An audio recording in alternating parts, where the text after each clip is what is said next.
এখন আমরা নিচে যাব তো। অনেকক্ষণ গাড়ি চালাইছো ছাদে, একা একা তোমাকে রেখে দেবো? ছাদের ওই যে পাশে রেলিং নাই, তখন যদি তুমি পড়ে যাও বা কিছু একটা হয়।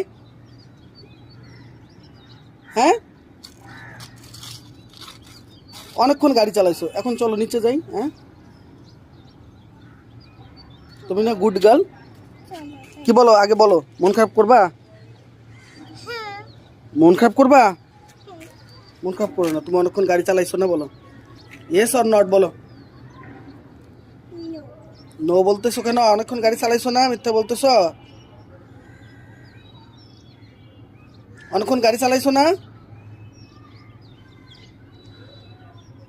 এখন আমাদের নিচে যাওয়া উচিত নাকি? নিচে যাওয়া উচিত নাকি তোমাকে একা একা ছাদে রেখে যাওয়া উচিত?